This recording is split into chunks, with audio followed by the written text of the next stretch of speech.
नवनवीन ताज्या घडामोडी जाणून घेण्यासाठी लाल दिवा न्यूज चॅनलला लाईक करा, शेअर करा आणि सबस्क्राइब करायला विसरू श्रमिकनगर परिसरात 3 ऑक्टोबर रोजी संध्याकाळी घडलेल्या भयानक हल्ला प्रकरणात वरिष्ठ पोलीस निरीक्षक रणजित नलावडे यांच्या नेतृत्वात सातपूर पोलिसांनी अवघ्या काही तासातच धडाकेबाज कारवाई करत सर्व आरोपींना बेड्या ठोकल्या। दुचाकीवरून येत असलेल्या तिघांना कोयता आणि लाकडी दांडक्यांनी 7 ते 8 जणांच्या टोळक्यानं क्रूरपणे मारहाण केल्याची घटना घडली होती।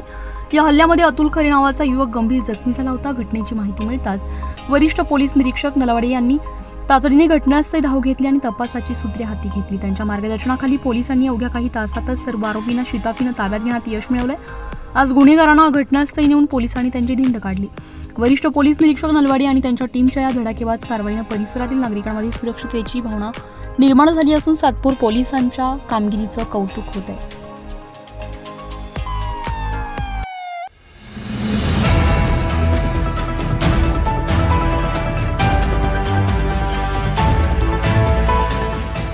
नवनवीन ताज्या घडामोडी जाणून घेण्यासाठी लाल दिवा न्यूज चॅनलला लाईक करा, शेअर करा आणि सबस्क्राइब करायला विसरू नका।